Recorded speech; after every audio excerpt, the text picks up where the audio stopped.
Wake up, Lo-Fi Nation. It's another Good News Friday.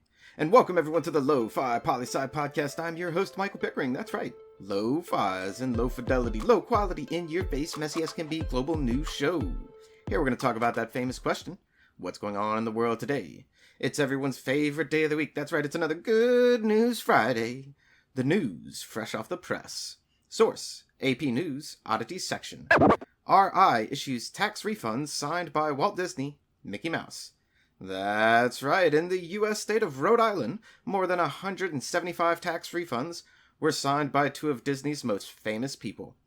But how could such a thing happen, you may ask? The word from the Division of Taxation of the state is that those signatures are used for in-house testing purposes only, and mistakenly got put on real checks. In other words, they didn't tell us how it happened. I'll simply say, well done, office workers of the Taxation Division. I approve of your Friday work shenanigans. Next up, source, BBC News, Australia section. Australia unveils plan to force Google and Facebook to pay for news. Well. What do we have here? Someone finally saying tech companies need to pay to play? That's right. This proposal is still only in its draft form, and it still has to be debated by Parliament.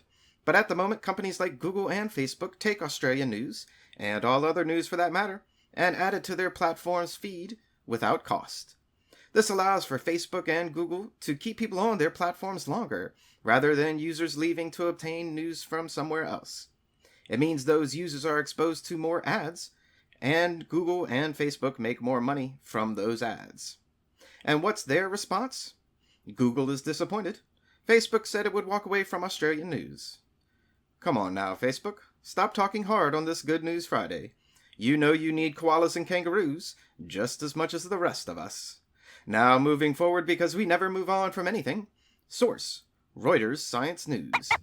Scientists revive 100-million-year-old microbes from deep under seafloor. Whoa now, are we playing Night of the Living Dead Underwater Edition? Let's hope not. The story. An ocean floor core sample was taken in the South Pacific Ocean, where these bacteria lay dormant for 101.5 million years. And after 557 days of incubation and access to different chemical foods, the bacteria became active and began multiplying. Ooh. These are now the oldest known organisms on the planet. Think about that. 100 million years. What would we do with that time? Don't answer that. It's Good News Friday. Just think about how cool it is. Our following story comes from the BBC News Science section. NASA Mars 2020. First aircraft to fly on another planet. Is NASA planning to play drone flyer with a helicopter, with 6 blades that spin 8 times faster than helicopter blades on Earth? Well, yes and no. You see, Mars is so far away that they cannot control the mini helicopter with drone control tech from Earth. It would take far too long for the orders to get there. But what they have done is program the helicopter to take off, fly, and land all on its own. So let's say the helicopter is sitting and chilling for a bit. Suddenly the orders come of where to go and what to do. The helicopter takes off, flies, follows the navigation path, takes the pictures and the photos and the video, and then goes back to land and await new orders. Pretty crafty, sciencey folk. Pretty crafty. The great thing about this little fellow is that they will be able to go up and down canyons and mountains, something the Mars rover cannot do. I'll be waiting patiently for these videos in the next few years. And a last piece of news to send you on your way for the week, and also a question/debate for you and your peeps this weekend. Source, New York Times, Science section. Can trees live forever? New kindling for an immortal debate. So, some trees are old, very old. Although the oldest are very few, some go back as far as 5,000 years, 4,000 years, and several more 1,000 years. Scientists are debating if, left to be, would they be forever? You know that question everyone hates. If a tree falls in the forest and no one is there to hear it, does it make a sound? Yeah, I detest that question too. But this debate is similar to that, philosophically at least.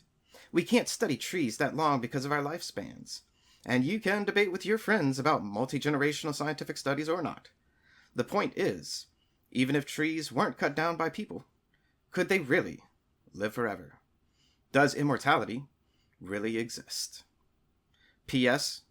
You're damn right the tree makes a sound. And that's a brief snapshot of what's going on in the world today. Stay tuned for Monday's episode of Messy Monday.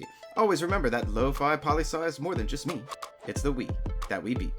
Write into lofipolisci at planetmail.com with questions or comments. Thanks for listening. Stay safe. Wash those hands. And I'll see you on the next episode of the Lofi Poli Sci podcast. Pickering, signing off.